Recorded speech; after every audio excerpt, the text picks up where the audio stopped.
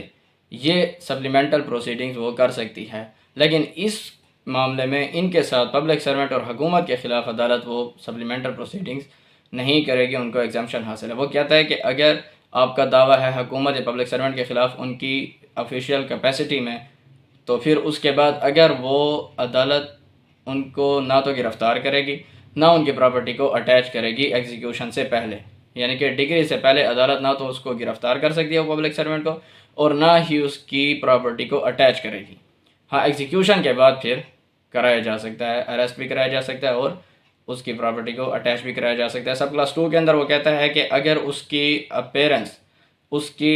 Personal appearance عدالت کے اندر ہونے سے اس کی جو پبلک کیپیسٹی، جو اس کے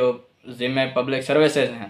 اس کے اوپر حرج پڑے گا تو پھر عدالت اس کو پرسنل اپیرنس سے بھی ایگزمپشن دے دے گی کہ وہ خود حاضر نہ ہو عدالت میں، اپنا مختار بھیج کر وہ دعویٰ چلا سکتا ہے۔ اگر اس کی عدالت میں حاضری کی وجہ سے اس کے کام میں جو حکومت نے اس کے ذمہ لگایا ہوا اس میں حرج پڑے گی تو وہ پھر عدالت میں نہیں آئے گا۔ اس کے بعد ہے جی سیکشن 82۔ سیکشن 82 کے اندر یہ بتایا گیا ہے کہ جب آپ کا پبلک سرونٹ یا حکومت کے خلاف دعویٰ ختم ہو جائے گا اور آپ کے حق میں ہو جائے گا، آپ دعویٰ جیت گئے ہیں، وہ دعویٰ ہار گئے ہیں، ڈگری آپ کے حق میں ہو گئی ہے، تو پھر عدالت ان کو ڈگری جب لکھے گی تو اس ڈگری کے اندر عدالت ایک وقت لکھے گی اور ان کو ہدایات دے گی کہ آپ نے اس وقت کے اندر اس ڈگری کو سیٹسفائی کرنا ہے، یعنی کہ اس ڈگری کے اندر جو بات لکھی ہوئی ہے اس کو آپ نے پورا کرنا ہے، اور اس وقت کے اندر اگر وہ پورا کر لیتے ہیں تو بات ہی ختم، اور اگر وہ پورا نہیں کرتے تو پھر عدالت کیا کرے گی؟ پھر عدالت صوبائی حکومت کو رپورٹ کرے گی کہ آپ اپنے اس پبلک سرونٹ کو کہیں کہ یہ میرے اس آرڈر کے اوپر عمل کرے، یہ رپورٹ بھیجے گی صوبائی حکومت کو۔ اور سب کلاس 2 کے اندر بتایا گیا ہے کہ جب عدالت یہ رپورٹ صوبائی حکومت کو بھیج دے گی، اس کے بھی پھر 3 مہینے کے بعد یعنی کہ ایگزیکیوشن ہو سکتی ہے، پھر اس کے بھی 3 مہینے انتظار کرنا پڑے گا۔ یہ رپورٹ بھیجنے کے بعد عدالت پھر 3 مہینے انتظار کرے گی، وہ بندہ جس کے حق میں ڈگری ہوئی ہے وہ بھی 3 مہینے انتظار کرے گا، اور اس کے بعد بھی اگر وہ سیٹسفائی نہیں کرتے اور اپنی صوبائی حکومت کے آرڈر کو بھی نہیں مانتے تو پھر اس کے خلاف ایگزیکیوشن ڈگری کی ہو جائے گی، اور پھر اس ایگزیکیوشن کے بعد آپ اس پبلک سرونٹ کو گرفتار بھی کرا سکتے ہیں اور اس کی پراپرٹی کو اٹیچ بھی کرا سکتے ہیں۔ جی سوٹس بائی اور اگینسٹ گورنمنٹ سے ریلیٹڈ سیکشن 79 سے لے کر سیکشن 82 تک۔ اس کے بعد ہم پڑھتے ہیں انٹر پلیڈر سوٹ۔ سیکشن 88 کے انٹر پلیڈر سوٹ کیا ہوتا ہے؟ انٹر پلیڈر سوٹ یہ ہوتا ہے کہ ایک پراپرٹی یا کوئی ڈیپٹ، کوئی قرضہ ہے یا کوئی سم آف منی، کوئی پیسے ہیں، اس کو ایک سے زیادہ بندے کلیم کر رہے ہیں ایک بندے کے خلاف۔ فار ایگزامپل کسی بندے کو کوئی پراپرٹی مل گئی، موویبل یا اموویبل، منقولہ یا غیر منقولہ، کوئی قرض مل گیا کہیں سے، کوئی سم آف منی کہیں سے اس کو مل گئے، اور اس کو لوٹانے کے لیے اس کے نہیں ہیں، اور وہ اس کے اوپر کوئی انٹرسٹ بھی کلیم نہیں کرتا، اور وہ اس مالک کو لوٹانے کے لیے بھی تیار ہے، لیکن اب اس سے کلیم کرنے کے لیے 10 بندے آ گئے ہیں۔ ایک بندہ کہتا ہے میرے ہیں، دوسرا کہتا ہے میرے ہیں، تیسرا کہتا ہے میرے ہیں، چوتھا کہتا ہے میرے ہیں، تو پھر وہ کیا کرے گا؟ وہ سب کے خلاف انٹر پلیڈر کا سوٹ دائر کر دے گا، دعویٰ دائر کر دے گا۔ کس لیے؟ پرپس کیا ہوگا؟ پرپس یہ ہوگا کہ ایک فیصلہ لیا جائے کہ کون مالک ہے اور کس کو میں یہ پیمنٹ یا ڈیلیوری کر دوں اور اپنی آئیڈینٹی لے لوں، یعنی کہ جو اس کو سنبھالنے میں اس کا خرچہ ہوا ہے وہ صرف وہی کلیم کرے گا، کہ جو بھی مالک ہے وہ اپنی چیز لے لے اور جو اس کو پریزرو کرنے میں، اس کی دیکھ بھال کرنے میں جو میرا خرچہ ہوا ہے، جو مجھے ایڈیمنٹی بنتی ہے، وہ مجھے کر دیجیے۔ ایڈیمنٹی کا مطلب ہوتا ہے کہ نقصان رسائی کرنا، کسی کی بھرپائی کرنا، تو وہ اس کو آئیڈینٹیفائی کر کے مالک اور اپنی ڈیلیوری پوزیشن لے لے گا۔ سب کلاس 2 کے اندر یہ ہے کہ اگر اس دعوے انٹرپلیڈر سوٹ سے پہلے کوئی اور دعویٰ اس پراپرٹی کے بارے میں پینڈنگ ہے تو پھر اسی دعوے کے اندر اس جائیداد کا بھی ڈٹرمنیشن کر دی جائے گی اور پھر انٹرپلیڈر سوٹ دائر نہیں کیا جائے گا۔ اس کے بعد ہے جی سیکشن 94 سپلیمنٹر پروسیڈنگ۔ سپلیمنٹر پروسیڈنگز یہ ہیں کہ عدالت اینڈز آف جسٹس کو ڈیفیٹ ہونے سے بچانے کے لیے، یعنی کہ ان کی شکست کو، قانون کے تقاضوں کی شکست کو بچانے کے لیے، قانون کے تقاضوں کو پورا نہ ہونے سے بچانے کے لیے عدالت یہ پروسیڈنگز کر سکتی ہے۔ کون کون سی؟ سب سے پہلے عدالت کسی کے بارے میں وارنٹ آف اریسٹ ایشو کر سکتی ہے، یعنی کہ ڈیفینڈنٹ کو سمنز ہو رہے ہیں، نوٹسز ہو رہے ہیں، چسپائندگی ہو رہی ہے، اس کے بعد بھی وہ عدالت میں حاضر نہیں ہو رہا تو عدالت اس کے لیے وارنٹ آف اریسٹ ایشو کر سکتی ہے کہ اس بندے کو گرفتار کر کے میرے سامنے لایا جائے، اور جب وہ لایا جائے گا تو عدالت اس سے کہے گی کہ آپ مجھے وجہ بتائیں کہ میں آپ پر سیکیورٹی کیوں نہ لگا دوں کہ آپ اگلی حاضریوں پر بھی میرے سامنے حاضر ہوتے رہیں گے۔ اور اگر وہ عدالت کو سیکیورٹی دے دیتا ہے تو ٹھیک، اگر نہیں دیتا تو عدالت اس آرڈر کو نہ ماننے پر عدالت اسے سول پریزن بھی، جیل میں بھی بھیج سکتی ہے۔ سول پریزن کا مطلب ہے جیل وہی ہوگی، لیکن اگر دیوانی معاملے میں جائے گا، سول کیس میں جائے گا تو اس کو سول پریزن کہتے ہیں۔ اس کے بعد عدالت دوسرا آرڈر کیا کر سکتی ہے؟ عدالت ڈیفینڈنٹ کو کہہ سکتی ہے کہ آپ مجھے سیکیورٹی فرنش کریں۔ کون سی؟ آپ اپنی پراپرٹی مجھے دیں۔ عدالت اس کی پراپرٹی کو اپنے اختیار میں لے سکتی ہے اور اس کو اٹیچ بھی کر سکتی ہے، یعنی کہ جب تک دعویٰ ڈسپوز آف نہیں ہوتا، جب تک دعوے کا فیصلہ نہیں ہوتا، عدالت اس کی پراپرٹی کو اٹیچ کر دے گی کہ یہ بندہ میرے سامنے حاضر ہوتا رہے۔ اس کی حاضری اور کیس کے میرٹس کو بچانے کے لیے، اینڈز آف جسٹس کو بچانے کے لیے عدالت یہ کام کر سکتی ہے۔ تیسرا یہ کر سکتی ہے کہ عدالت انٹرم انجنکشن کا آرڈر کر سکتی ہے، یعنی کہ عارضی حکم، عارضی امتناعی کا آرڈر کر سکتی ہے، اور اس کی ڈس اوبیڈینس پر بھی عدالت، جس نے اس کی ڈس اوبیڈینس کی، ویسے جو کنٹیمپٹ آف کورٹ ہوتی ہے وہ کرمنل میں ہوتی ہے اور جو سول میں ہوتی ہے وہ سول ڈس اوبیڈینس ہوتی ہے۔ عدالت کی جو بات نہیں مانتا اس کو سول ڈس اوبیڈینس، توہین عدالت، سول ڈس اوبیڈینس ہوتی ہے سول کی طرف۔ اگر اس کی کوئی توہین عدالت کرتا ہے تو پھر عدالت کیا کر سکتی ہے؟ عدالت اس گلٹی کو پریزن میں بھی بھیج سکتی ہے، جیل میں بھی بھیج سکتی ہے، اور اس کی پراپرٹی کو اٹیچ یا سیل بھی کر سکتی ہے۔ یعنی کہ انٹرم آرڈر کا عدالت نے انٹرم انجنکشن کا آرڈر کیا اور اس کو کوئی پورا نہیں کر رہا تو عدالت اس کو جیل بھی بھیج سکتی ہے اور اس کے پراپرٹی کو اٹیچ بھی کر سکتی ہے اور سیل بھی کر سکتی ہے۔ چوتھا کام عدالت کیا کر سکتی ہے؟ چوتھا کام عدالت یہ کر سکتی ہے کہ کسی بھی پراپرٹی کے اوپر عدالت ریسیور اپوائنٹ کر سکتی ہے، اور اس ریسیور کی پرفارمنس، اس کی ڈیوٹیز کو یقینی بنانے کے لیے عدالت اس کی پراپرٹی کو اٹیچ یا سیل کا آرڈر بھی کر سکتی ہے کہ اس ریسیور کی پراپرٹی کو اٹیچ یا سیل کیا جائے گا اگر وہ عدالت کی بات کو، عدالت کی اس ذمہ داری کو پورا نہیں کرتا۔ اور پانچواں آرڈر کیا کر سکتی ہے؟ پانچواں آرڈر عدالت کوئی بھی آرڈر جو صحیح، گڈ اور سفیشینٹ سمجھتی ہے، مناسب سمجھتی ہے، جسٹ اینڈ کنوینینٹ سمجھتی ہے، عدالت کوئی بھی انٹرلاکٹری آرڈر کا حکم کر سکتی ہے۔ آرڈر 39 رول 1 سے لے کر 6 سے لے کر 10 تک انٹرلاکٹری آرڈرز کے بارے میں ہے کہ انٹرلاکٹری آرڈرز کون سے ہوتے ہیں۔ انٹرلاکٹری آرڈرز یہ ہوتے ہیں کہ انٹرم سیل کا عدالت آرڈر کر سکتی ہے، عدالت انسپیکشن کا، پراپرٹی کی انسپیکشن کا، پراپرٹی کی پریزرویشن کا آرڈر، اس قسم کے آرڈرز عدالت کر سکتی۔ اس کے بعد ہے جی سیکشن 95۔ سیکشن 95 کے اندر یہ ہے کہ جو ابھی ہم نے سیکشن 94 کے اندر پڑھا ہے کہ عدالت اریسٹ کا یا عدالت اٹیچمنٹ کا یا انٹرم انجنکشن کا آرڈر کر سکتی ہے،